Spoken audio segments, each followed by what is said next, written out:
What is the risk that you fear most at sea? Illness, really illness is it, because I've de-risked everything else. What does blue water mean to you? And I think you've actually rephrased that. You have a new word for it. I don't like blue water because I think it's a misused phrase now. And I think what it means to me, though, is world sailing, cruise the world, sail the world. And if you couldn't buy a Kraken, what brand boat would you buy? I'd go and buy my last boat again. It was a Tayana 58. She was a fantastic boat. I sailed 150,000 miles in that boat and never had to worry about her one day. What is the top character trait you look for in crew? That's real difficult in a one answer. Gregariousness, willing to be part of the crew, and the rest comes down to resilience in themselves. Resilience, I suppose, probably is the right answer. And because it's a lot of people think they can just turn it in and stop. And actually, you can't. On a sailboat, you've got to come through the other side of it.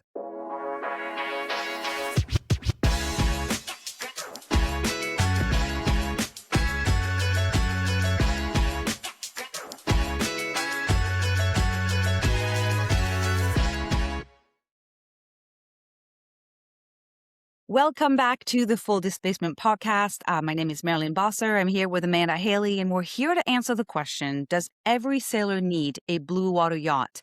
Our guest today is Dick Beaumont, the founder of Kraken Yachts, and his mission is to build some of the safest blue water boats, cruising yachts in the world. Dick is a lifelong sailor and outspoken critic of modern production boat building, and we'll learn why. And Dick has made it really his mission to champion strong hulls and full keels and serious offshore capability. So are modern yachts that are marketed to buyers as ocean ready actually putting their life at risk? It's one of the questions we'll answer today. Welcome to the program, Dick.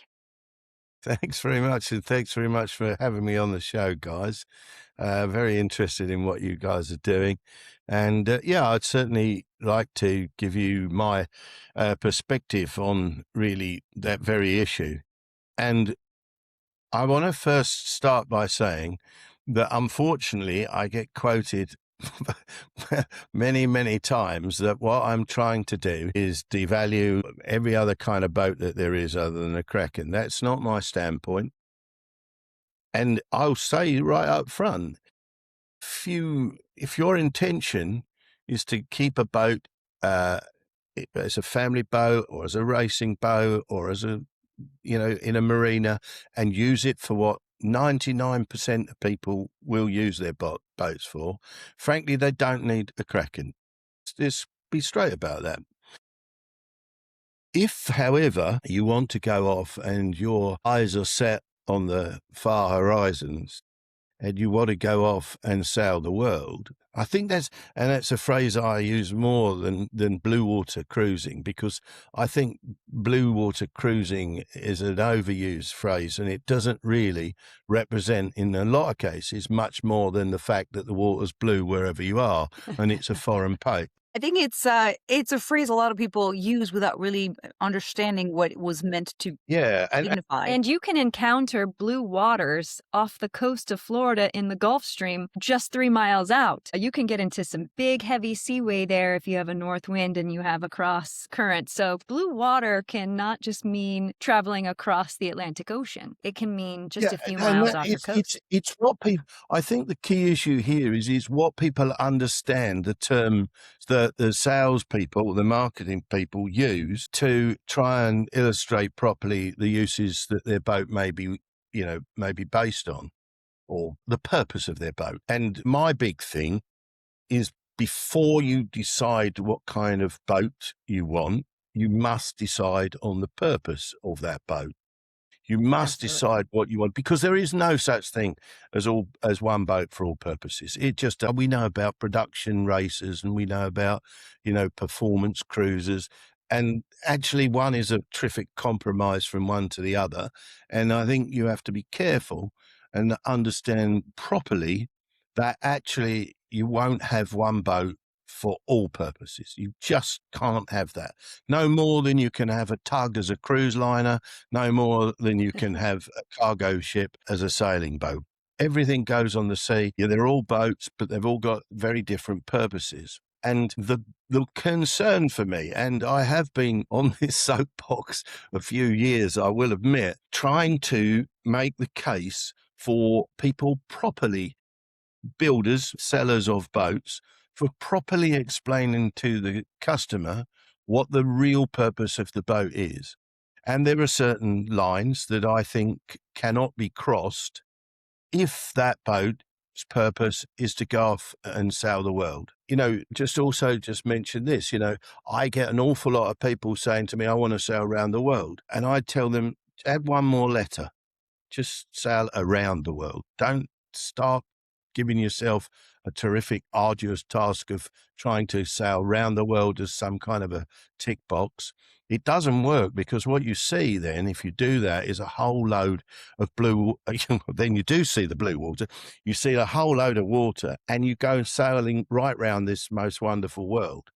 And it's my view, and I've said it many times, that there is no better way of seeing this world than from the deck of your own sailboat. It's a wonderful thing to do, because a lot of us had all these ideas when we were young kids and 17, 18, gap years. We want to go off and we want to sail the world. Well, and you go with a rucksack.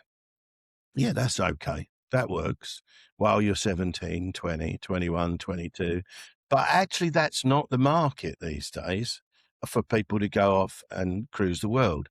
I built my first boat and sailed off around the world when I was 27. Actually, that was the date I left. And in that day, people built their own boats generally.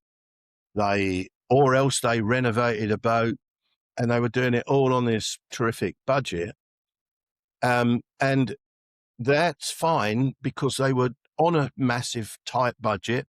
They had the youth, they had the vigor, and they generally hadn't got their families. And so they figured that, and I did too, that I'd go off and do this before I got trapped in all the encumbrances that this world does trap you into. And that's how I headed off. But that isn't the market anymore. The market now is people that have had successful careers, had a house, brought up a family. And when we see people coming to us now, is generally in the 50 to 65 age range. That's about when. And myself, I got back after building a boat and sailing off around the world for several years. I then came back, got involved in business, started one business, started another business. And suddenly I thought, hang on a minute, I'm not doing what I was really ever intended to do, which is buy another bigger, better boat and go off again. Here I am back on the hamster wheel, but I planned to get off that when I was 50, and a big recession came along in the UK, excuse me, at that time. But I did manage to, as the song says, slip out the back, Jack, and make a new plan, Stan, at the age of 54. And that's when I continued on with I've always sailed and I've always had a boat, but that's when I had the freedom. My kids had then gone off to university, were starting their own families, and there was the gap again. And that's the majority of people that are really looking, in my view, as I've sailed around and met people, but also as people have come to us.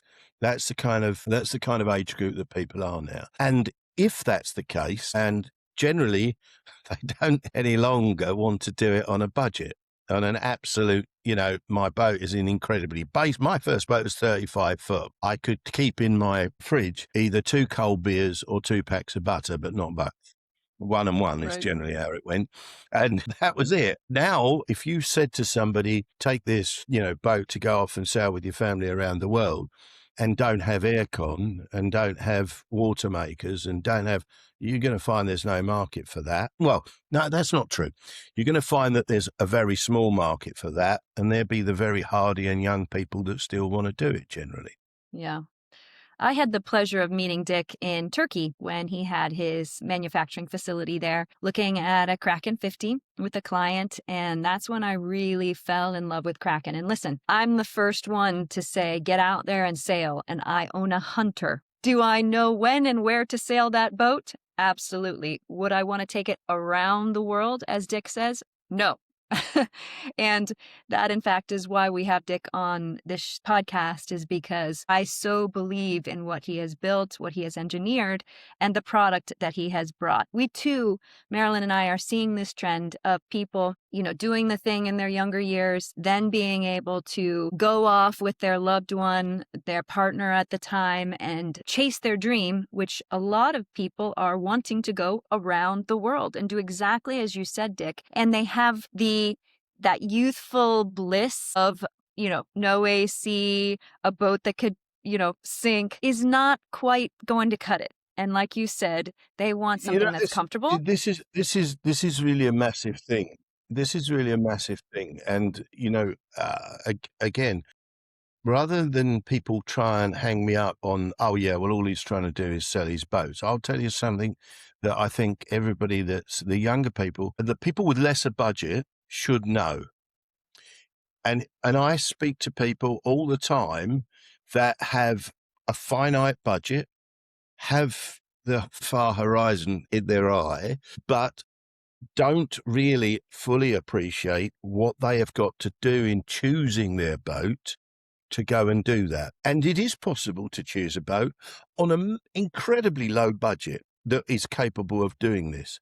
But it's also extremely easy to fall into the trap that it's a modern production boat and it's got a category A certificate, and I must be able to go and sail this world in this boat because it says ocean. Actually, they changed that now, but there's another thing, category A, and I must be able to do that. And actually, that's a massive mistake. People that have a budget should not be looking at the modern production boats at all, in my mind, but should be going back and looking 10, 15, or even 20 years back for a boat that has the critical design characteristics that it needs. So I wanted to say, I think in general, those production boats could be completely fine for getting your foot in the door, start to sail, figure out if you like it. Absolutely that. Absolutely But 100%. I think Go and learn to sail.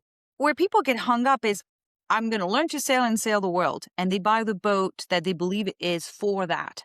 And it's okay to not buy the boat that's going to be crossing all the oceans with you in 5 years. Buy the boat that's enough for you and your family now and your plans and learning and figuring out what you really like. But then listen to the message that Dick has for us today about what it takes to go around the world, because sometimes I feel like we're misleading the public in saying you can do it all. And a production boat, will get in trouble on the YouTube channels for not being, rugged enough to do all these like demanding crossings and passages. And that's probably not what these boats were built for in the first place. We're trying to take a production boat and make it do the things that a Kraken excels at, and we're surprised that it's not doing it. So that was just my little, lessons learned. Whether you look at the monohulls, the catamarans, not all boats can do all things. And we're going to discover here why, right? There's a couple things that are super important for you in the Kraken philosophy. In my view, there are 3 issues, but I want to just give you a little mindset first before I tell you what they are. Concept that you must embrace when you're going off to go and sail around the world is this: if you're not sinking, everything else is just an inconvenience. And think about that for a second. That's the actual truth.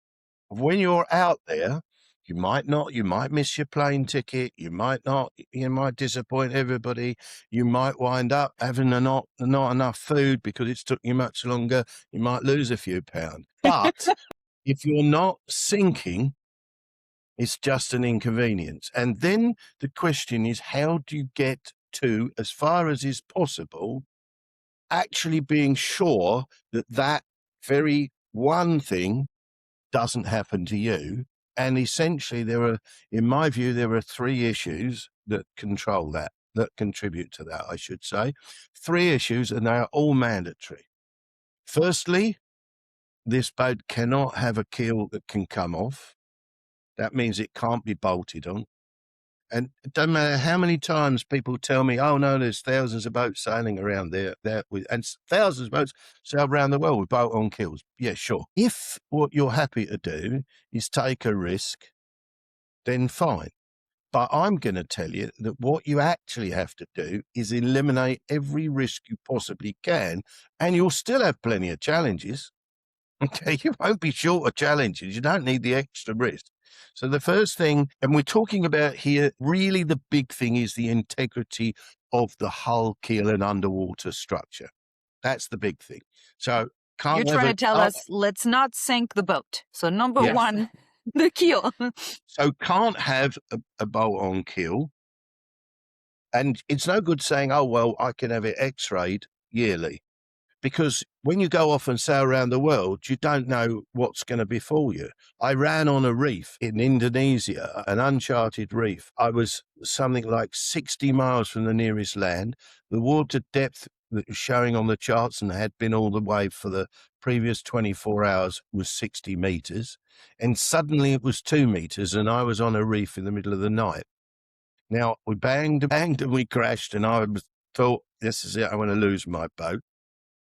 I managed to get off that reef by launching the dinghy and pulling the bow back because I couldn't go forward, and I had a bommy stuck between the keel and the skeg of the rudder.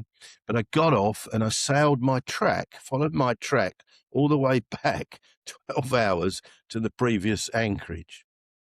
And when I did, I got my dive gear on my back, went and checked out, and to my complete amazement, there was no major damage at all. There was some scuffs and there was some, anti-foul missing. And that was in northern Indonesia. And I finally hauled that boat out, continued sailing that boat through northern Indonesia, through Papua New Guinea, through the Louisiades, and I finally hauled her out 3,500 miles further down the road in Cairns. And so that's where I'm saying, if you've run on a reef, don't know you're going to be out. So this is the point. You don't know where you're going to be able to haul out. In the known world, in America, in the UK, in Europe and New Zealand and Australia, you run hard onto a reef, or you go on, even just, onto a bank.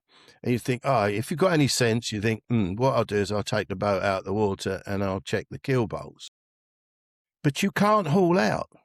There was nowhere. Cairns was the first place I could haul out. It was 3,500 miles, and was 5 months later. How long ago was this? When was this? This was in my previous boat, Moon Shadows, about 12 years ago.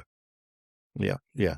And the point being, I then had to sail. If you can imagine this, if you've got a bolt-on keel, you've then got to sail another 4 or 5 months on your boat, wondering if your bloody keel's going to come off at any moment. So I'm saying that's a non-runner. So number one, if we can just recap, is no bolt-on keel. Number two, can I guess? Would it be twin rudders? Well, it's actually more specific than that. The boat must have protected rudder. It cannot have an exposed blade rudder, and much less, as you're quite right in saying, Amanda, I actually think the ultimate crime of a boat builder that says his boat is a crime, because people will believe it. You don't have to, nobody has to listen to me to understand, oh, hang on, I got 2 rudders out of line with the keel, and I wonder if anything will hit it. Well, I'm telling you. Not 2 chances. You got to, but there's not any doubt something will hit it.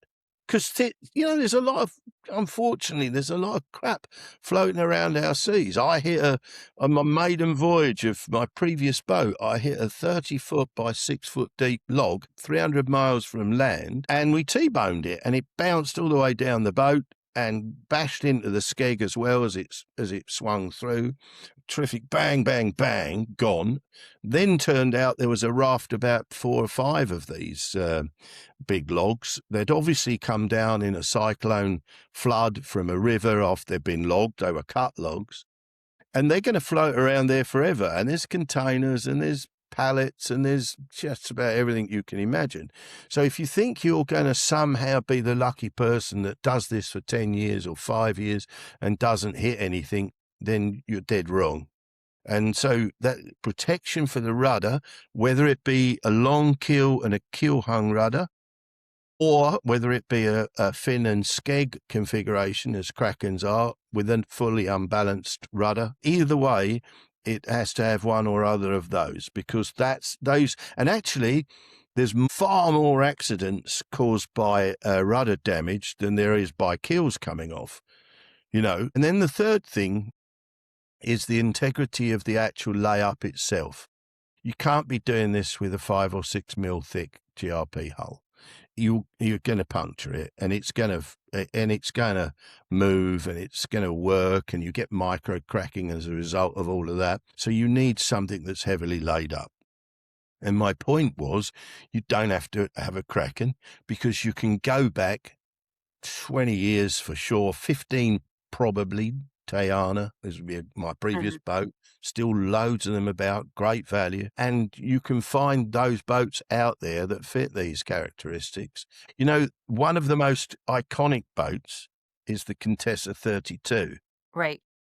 Which John Kretschmer sailed the wrong way around Cape Horn in. Love John Kretschmer. I hope he listens to this and comes on the podcast next. But Dick, do you get the irony of this? We're telling people that it's either you buy a more expensive cruising yacht like a Kraken, which is out of the budget for a lot of people, or you go back to a 15 and 20-year-old boat. And in our world of boat sales, older boats bring the most trouble and or at least expense in getting insurance, in getting financed, and are frowned upon when they're actually probably some of the best boats ever built. That's a tragedy. I think the industry is massively misguided, because, you know, here's the thing. If you make your choice of the boat based on the three fundamentals that I've just said, I mean, obviously it's got to have a deck that's not got a leak, and it doesn't want to have balsa in the deck, you know, but actually even that can be repaired. Don't have those three characteristics of the underwater profile that I've described. Actually, whatever you do is literally papering over the cracks. And, you know, you're reminded of the Three Little Pigs and that, you know, story, and the house built on sand and all of that stuff. That's what you're doing. You have to start with the absolute fundamentals. You know, this might come across to some of your viewers as some kind of a BS story, but you guys know I've sailed a long way around this world.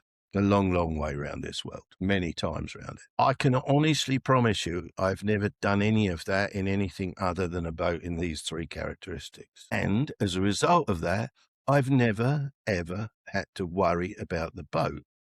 I've had to worry about the ultimate storm. I've had to worry about navigation. I've had to worry whether some crew or one of the crew or myself falls ill.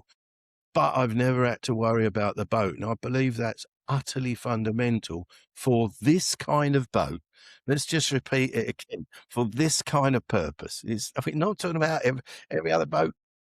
Millions of different, you know, you want to go and sail, for example, the Bahamas. You know, I must get asked 1,000 times, you know, could you build a Kraken with a much shallower keel and so that I can go and sail the Bahamas? Go and buy a cat. You want to sail the Bahamas, you don't need a Kraken. You certainly don't need us to compromise the things in a Kraken. And here's the thing as well, you know, people get fixated on the specific kind of place they want to go to. I've been sailing around the world more than 50 years. I can tell you I've never had a landfall and I thought, oh, that's shame, there's nowhere I can anchor. And my boat draft previously was 2.7. White Dragon now is 2.5, even though she's a 66. And 2.5 meters, that is, I should say. Meters. 7 foot. And there's always places that you can go to. But what you do is you plan. You don't arrive and think, where shall I anchor? That's not going to work. You start 2 or 3 days out when you've still got plenty of range and you've got this cone of area in front of you. You go, yeah, well, that's not going to work. That's not going to work. Yeah, that'll work. You know where your wind directions are. And that's how you plan it. And there's never, ever, ever a problem. But it comes back to the same things again. You know, the fundamentals, making sure that those work. And yeah. Can you go back to some of the design flaws, Dick, regarding, you know, a wide delta stern? People want to do Well, this to maximize interior. there's something very interesting about this. This is a great question, Amanda, and a great point you've made.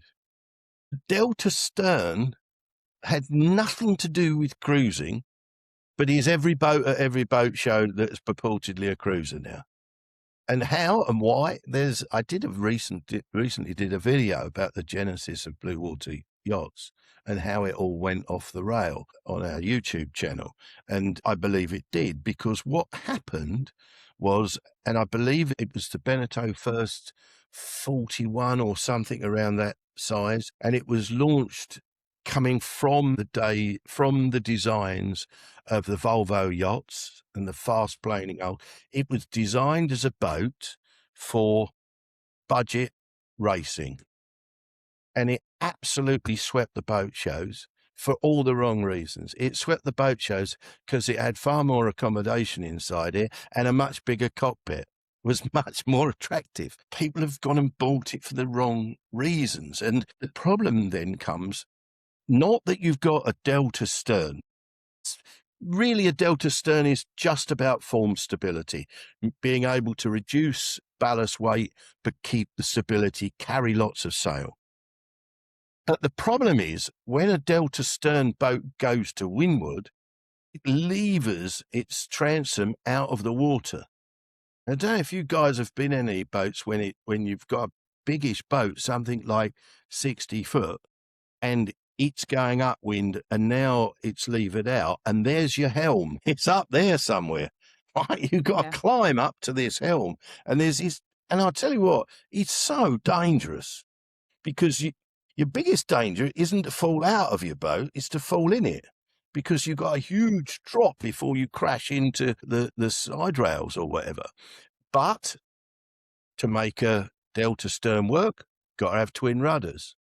And there you go. Right. Back to that again. Right. You've now done the ultimate crime. You've committed the ultimate crime, and you've got two things that are certainly going to cause you a problem. And not just, by the way, because of collision. Your part of the world's, and certainly further up on the east coast of the States, are pretty well known for having some rather gnarly places with lobster pots and nets and Christ knows what. Yeah. When you've got that,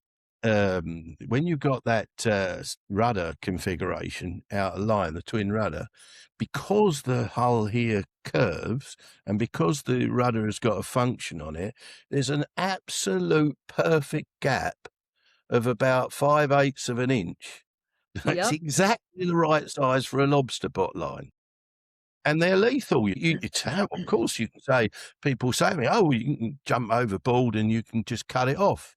Try and do that in a 2 or 3 meter sea.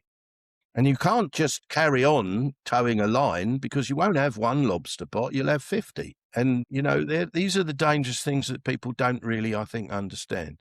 Another question, since we're talking about the risks offshore, right? What about orcas and huge mammals in the ocean that will come and try and attack your boat? Would that answer the question with your design philosophy? Yeah, absolutely. But not that they're necessarily even going to attack your boat. I sailed up from Cape Town to St. Helena, and I was in the trades. We were doing really good speeds. We were doing about 9 knots. There was about 4 or 5 meter sea running. I happened to be on the helm. We were on autopilot, but I was the watch on the helm, and we stopped. 9 knots. Bam, stopped. First thing you do, look at your GPS. Christ, have I gone on a reef? No, I hadn't. It was 2,000 meters deep. And then the boat continued. And I thought, geez, and everybody came round. My mate was halfway up the companionway stairs. He went down it backwards, because this 45-ton boat suddenly stops. You don't know what it stopped on, but I found out later what it stopped on. And we continued on, and it was about another, I think, 700 or 800 miles.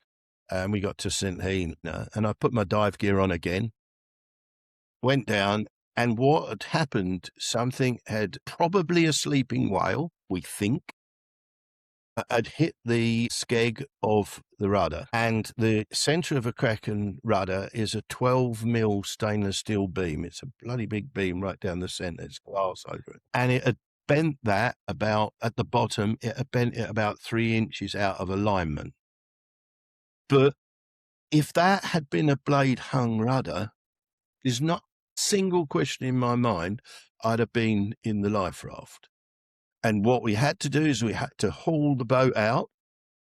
Because a Kraken has 3 bearings, there's a bottom pindle bearing, there's a middle bearing, and then there's a top bearing. What actually happened, the middle bearing was able to take the wear, it's Vasconite in a Kraken, was able to take the wear, and the boat was able to sail on perfectly well. But you wouldn't want to continue to do that. You needed to straighten the skeg. It took a 15-ton press to straighten that stainless steel skeg in the center. We had to take off all the glass and push it back. So it's not even, and then you've got orcas, Right. which Right. nobody knows what's really going on with orcas. And everybody, every now and again, no doubt you guys watch it. Somebody, we've got it all wrong. This is what they're doing. Nobody knows. Nobody knows.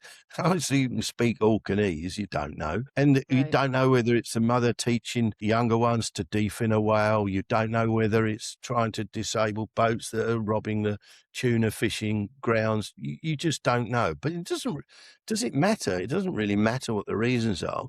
And so our rudders are got the stainless steel skeg in the middle already, but then the rudder itself has a steel armature inside it, and the material that we use, the glass on the rudder only, we use it in other parts of the boat, but everything on the rudder is aramid. That's Kevlar.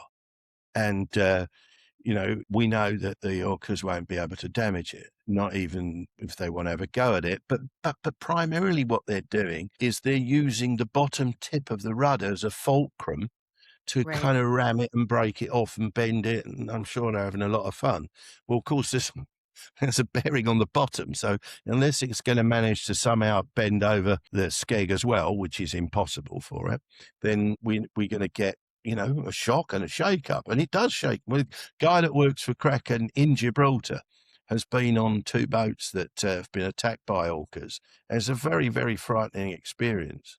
But actually what you've got to do is say, think of every eventuality you can imagine and make sure your boat isn't vulnerable to it, because, guys, the sea will find every single glitch. It will find every weakness in your armor. It might not be now, and it might not be in 5 years' time, but somewhere along the line, if you've got glitches, if you've got Achilles' heels in the boat's construction and design, somewhere along the line, your name will be at the top of the list, and that's what you've got to really avoid. Yeah, and I mean, I completely agree with you. What you've told us, Dick, is all of this is really physics. It's hard to argue with the arguments you put forth. And yet, like you said, the industry perhaps has misled the public in general. It's hard to know where and how it started. But what I think you've put in light before, and you've been very outspoken about this, is there's a true mismatch with the boats that are put out for sale and offered to the public and what the public thinks they're going to do with these boats.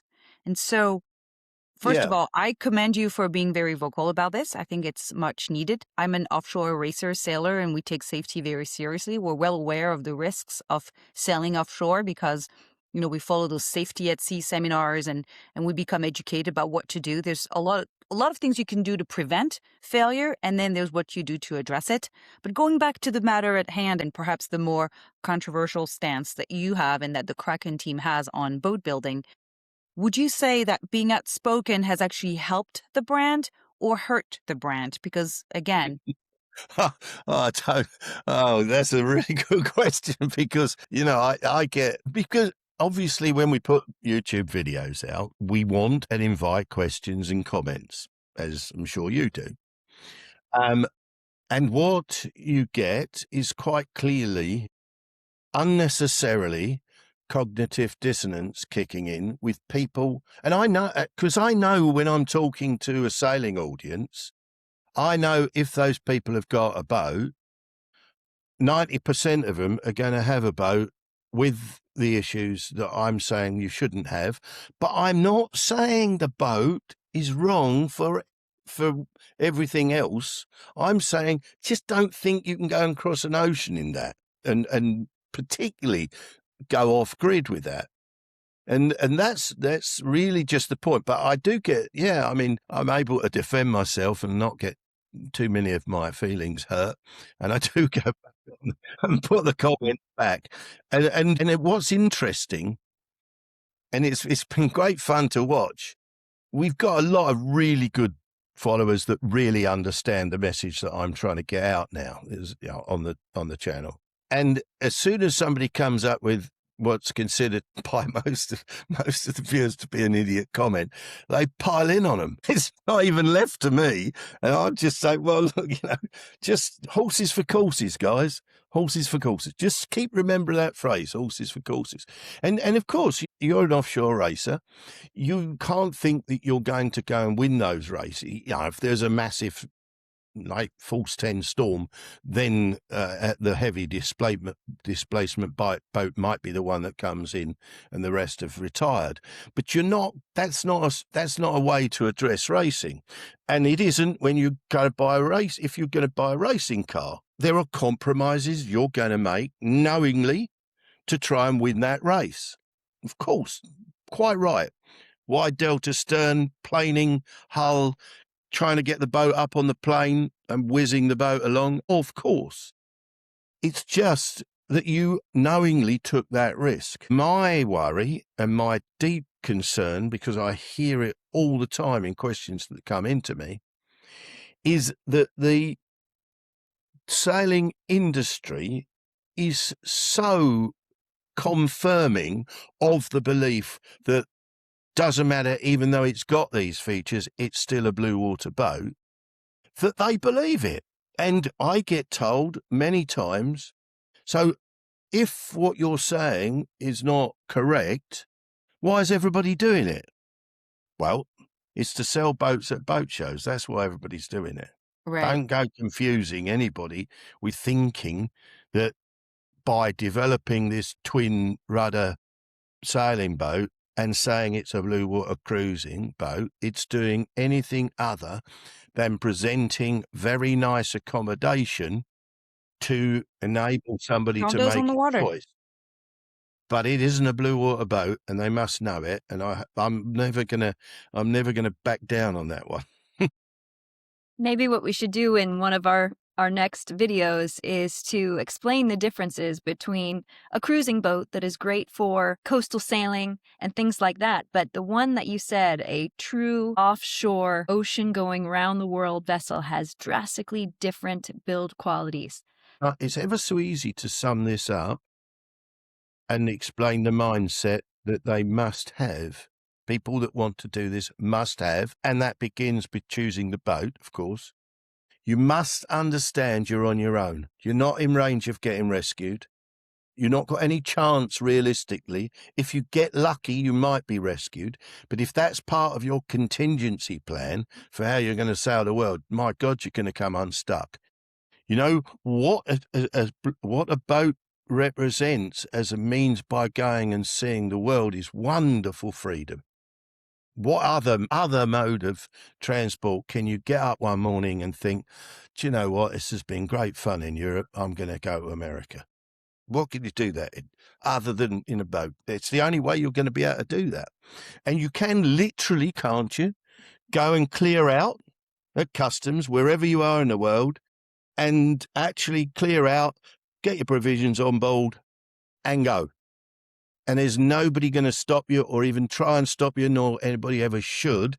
So you've got that wonderful, wonderful freedom. But what goes along with that freedom must be the absolute certainty that you are on your own. We're frail human beings. We don't know what illnesses are going to befall us.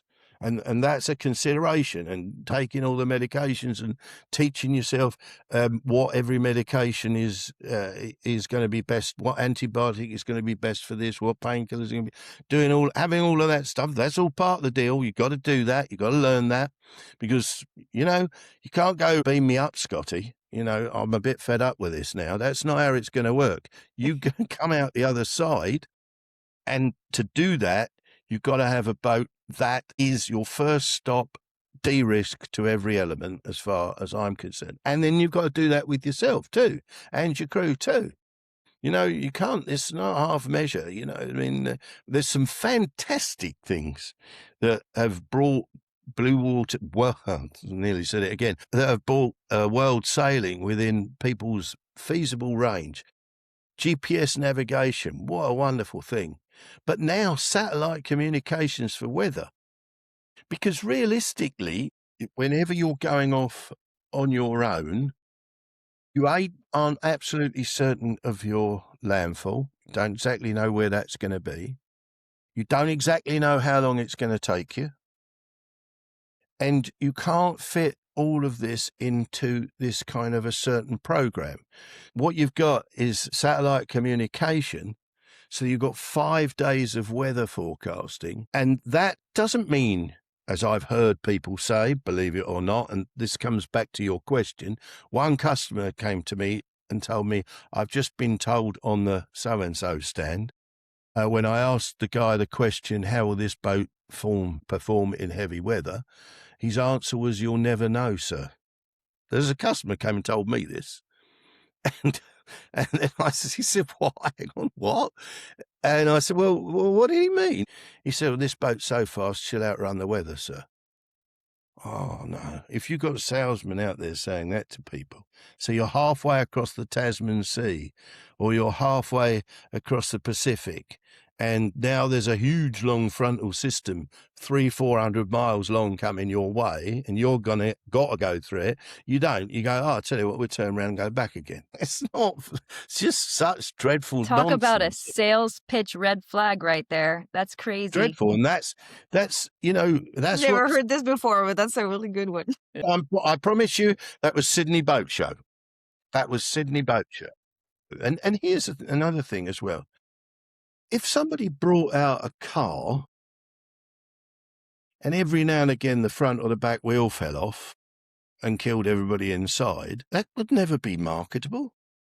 But when you've got vulnerabilities in boats that are being sold for the very purpose of long-distance offshore cruising, that have got these vulnerabilities, somebody, and I've tried to do it as best I can. I'm on this program now because it gives me another forum to be able to try and get that message across to everybody, because it's quite surprising how long it takes to get that message across. And, not everybody knows Kraken Yachts and the concepts and the ethos behind it. So it gives me this opportunity to just tell people, I'm not trying to scaremonger.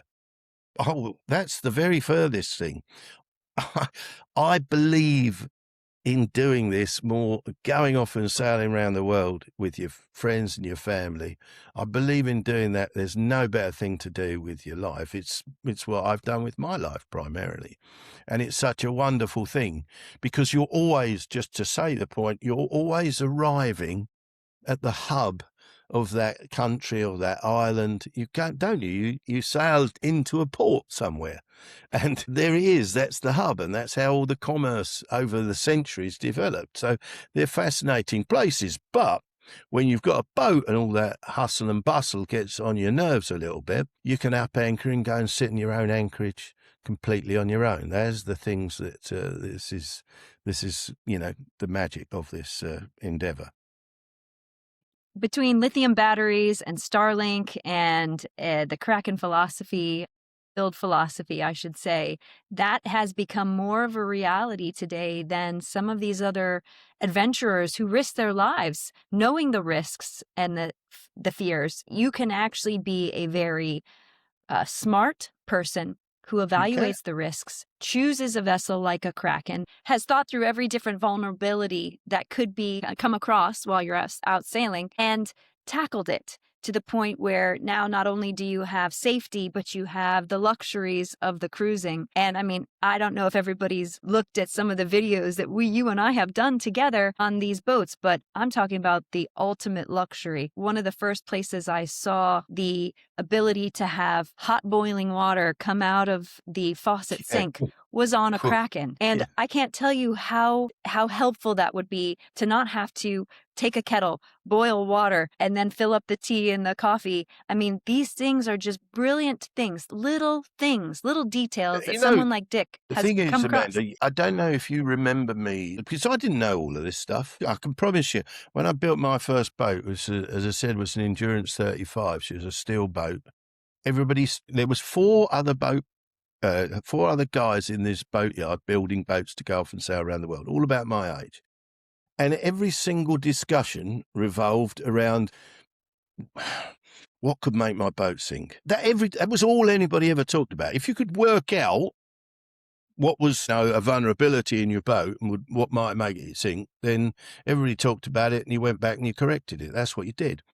But that whole scene has changed, as I've said, and things have moved on and technology has come along to supplement a lot of that. When I built my first boat and I first sailed off, I was totally convinced I would never, ever want to buy any other boat the rest of my life. I built my ultimate blue water cruising boat, sailing boat, and I was good.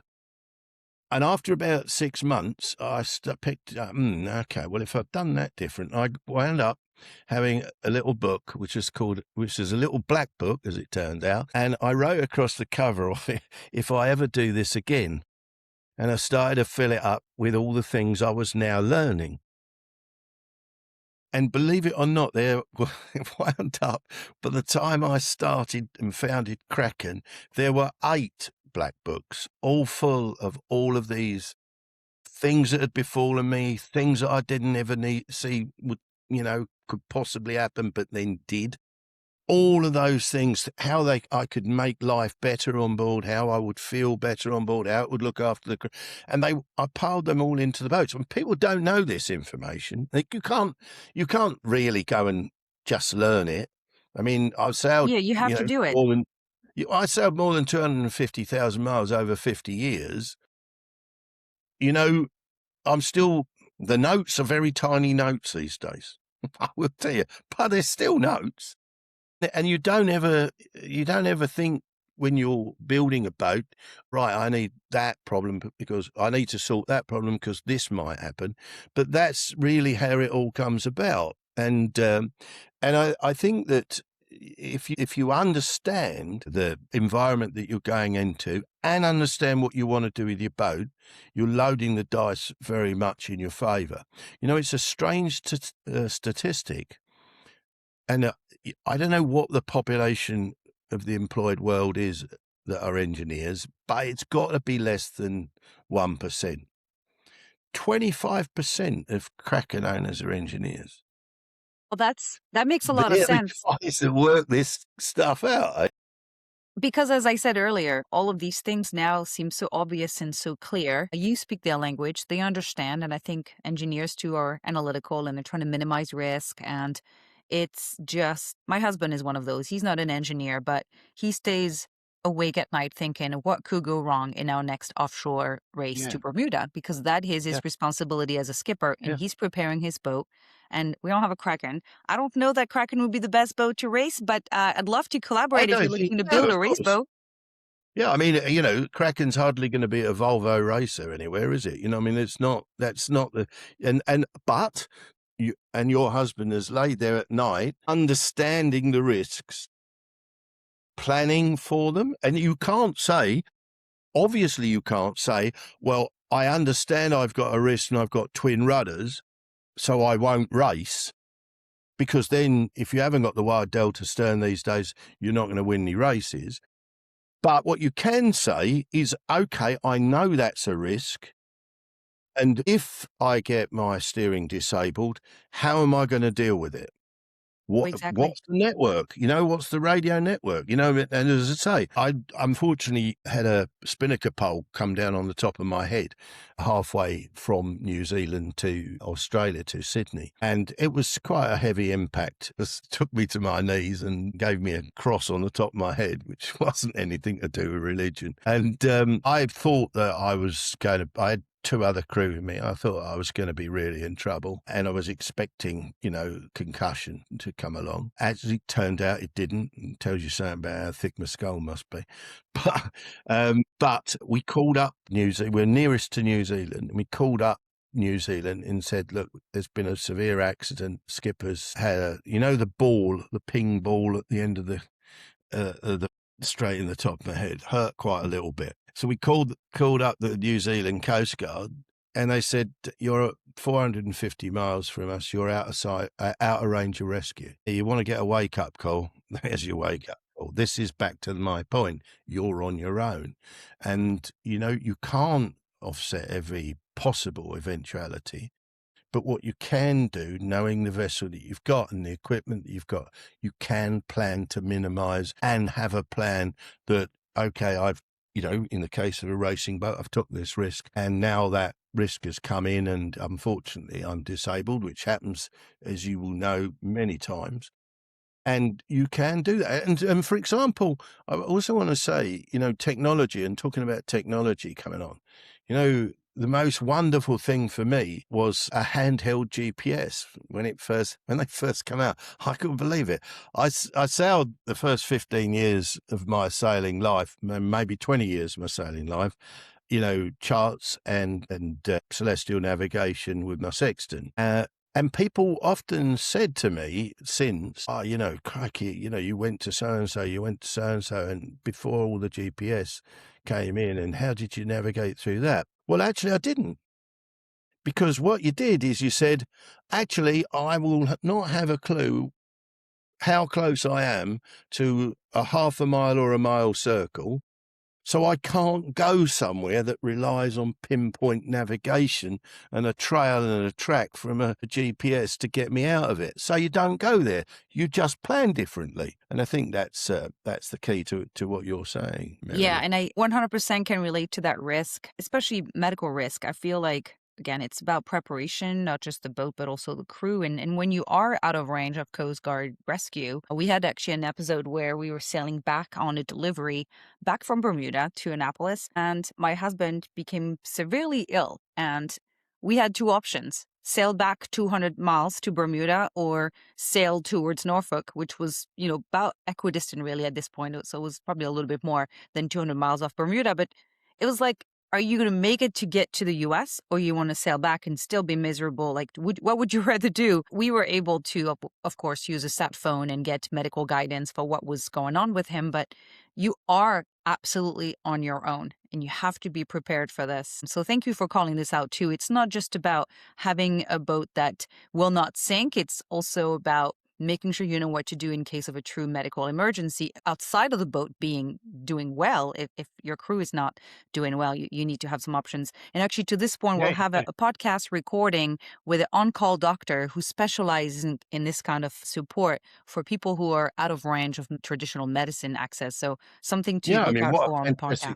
What a fantastic thing that is now. That hadn't even occurred to me. When I was heading off and doing a whole load of stuff long, long way from the civilized world, I obviously understood that I needed to have a whole range of antibiotics on board. You get a propensity in warmer climes, especially the tropics, propensity that a scratch turns into sepsis.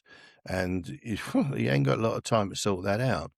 So in preparation to going off on one of the trips, I went along to my family doctor and said, look, I think I need this, and this, and this, because I'm going off. He said, oh, no, you can't. You don't know how to apply it. And, I said, no, look, I can write all that stuff down. He said, oh, no, I can't possibly agree to that. So I said, okay, what's your other option? There wasn't satellite phones at that time. What's your other option? He said, well, go to a hospital. I'm trying to explain it might be 1,000 miles away. And so therefore, but that's what a great thing. Actually, that's really interesting. Yeah. Now, because we do a lot of diagnosis of issues and problems with customers' boats. If somebody gets a problem, Be sure to watch our podcast because that will solve a lot of problems. This doctor will be speaking to a lot of that. So you can send your clients our way. Yeah, it's a great idea. It's a really great idea, isn't it? But so, as I say, same thing. You have to. It's just planning. Really, really. Well, I was just going to say you cannot plan enough, but actually, to a very tiny degree, you can, because you will meet people as you go around the world that are planning the voyage and never going on it. And there is a point at which you have to say, yeah, okay, I've done everything I can, and now I'm going to go. That's right. And so, but planning and more planning, understanding more about what you're going to do, because the network of support is just not there. So can you point out the top things that a buyer should look for when evaluating a boat that has the capability of going around the world? Maybe the sales pitch red flags that they may hear that may alert them to say, and then the wrong priorities that people may have. Can you point out some of those things? Yeah, I think for people looking to buy. Kraken have never done a boat show, and we never will do a boat show. They won't let you in. Well, probably I can't. Yeah. I get too many people with knives in my back. But No, I'm just joking. we won't do a boat show because what boat shows are about is giving people half an hour to make a snapshot decision about the boat that they should buy. And you can say it's pretty well going to be based on whether that accommodation suits your family size or friend size or it isn't. And that's your first mistake. First, come back to what I said. First, be clear about the purpose of your boat. Be clear about what you're intending to do in your passage planning. Are you intending to try and day hop and stay in places longer? Are you intending to cross bigger oceans? Whatever. Both of those fit together, of course. Understand who your crew is going to be. And here's a big thing. I tell my customers all the time, don't buy a boat for people that won't come. And that's what happens. When somebody goes and buys a boat, the world and his mate's going to come sailing with you. And then a year goes past, the boat goes further away from home, and the people don't come. And your boat should be your boat for your purpose. And rather than trying to fill the boat with cabin space for people, as I say, that might not come, then consider using the saloon for the 2 weeks a year to drop it down as a berth and keep the rest of the boat. Look after your accommodation first as a priority. But of course, I would say accommodation is not the place to start. The place to start is the underwater profile. I've already described that. You then need to be looking at boats that have got rigs that are going to stand up to very heavy weather. Primarily going to mean it's got to be a keel-stepped mast, a keel-stepped mast, and that's simply because you can lose a shroud and yet the mast will still stay there and give you some time to put it right. And then you've got to look at storage, and more storage, and they are the things that you want. And when you go below and on deck of your boat, wherever you are, there must always be a handhold within arm's reach. It can't ever be you've got to let one go to get another one. That can't work. And there, I think, hopefully that's given people some key. I really heavily against gas on board boats, although most boats are going to have them because it's the easiest way to go.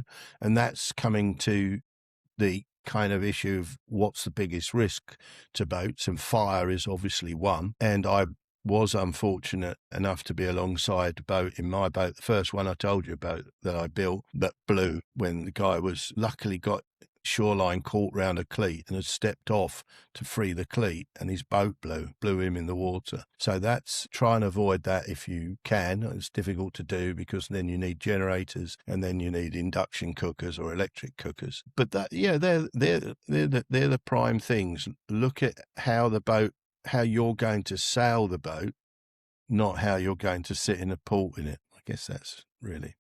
Part of the questions that come to mind now, of course, is because we've already discussed some of the key features of the boats that make you safer offshore. The first question is true offshore safety then only accessible to wealthy sailors? And could the industry realistically use all of their strength and all of their knowledge and all of their industrial power to actually build your standard of yacht as a mass market boat Well, that has the right price? I'll take the second question first, because actually I did think that when I founded Kraken, and I founded it because somebody had asked me to build them a boat, and I'd said no, and I said I'd come and advise them after it's a guy I knew in Hong Kong. And then I walked around Düsseldorf Boat Show and then And you're said, like, nobody else can build this boat. I will, right? So I said, okay, I'll build you a boat, because I could see there was this big gap in the market. And after 10 years, I was back at Düsseldorf Boat Show. And the thing that amazed me is the big worry I had in the first place was unnecessary. I thought, okay, I'm going to build a real boat, show people really what it's about. And the next thing I know, I'll have all the major brands copying me. But actually didn't happen. And it won't happen because it doesn't fit their sales strategy and philosophy of going to boat shows, selling their boats based on what the market, and here's the thing, based on what most of the market wants. And as I said, Krakens and world sailing boats are a tiny little niche market. And so not everybody needs a Kraken. But come back to your other point, where does the budget run down to? What's feasible? I think I'm going to amaze you. You can buy a Nicholson 32, a Rival 34, or a Contessa 32 for under 20,000 euros in the UK. Well under. A friend of mine's looking to do it right at this moment, guy I've been diving with for years. He's a young guy. He's one of those renegades that was me, if you like, and he's going off young and doing it, but he doesn't have a fortune to spend on boats. And his budget is actually 50k sterling, so 65k dollars. And he's got a wealth of boats that you can choose, and they're not small. He's not going to, if you spend all of your money going bigger and bigger and bigger, you'll be making a mistake. You have to say, okay, look, around this kind of size, 38 foot, maybe 42 foot, perhaps. Actually, I'll get a bloody good boat. It will be old and it will need work doing on it, but actually it will be a job that, it will be worth doing the job, and it will be the kind of boat that you can rely on to go and sail around the world. And it will be a simple boat, back to that. It's not going to have lithium batteries. It's not going to have bow thrusters. It's not going to have water maker. It's not going to have generator. It's not going to have air conditioning. It's not going to have induction cooking and all of those things. But you will sail around the world in that kind of a boat as equally well in terms of safety as you will a Kraken. So, yeah, that's what I truly I love believe. that. I love that admission, and I love to hear that it is accessible to people who are willing to compromise on the comforts for the safety and reliability. And look, people have been, going across the ocean in vessels like this for a long time, so we know it can be done. It's just because the other side of it is the heartbreaking stories. yes. And I've had a few.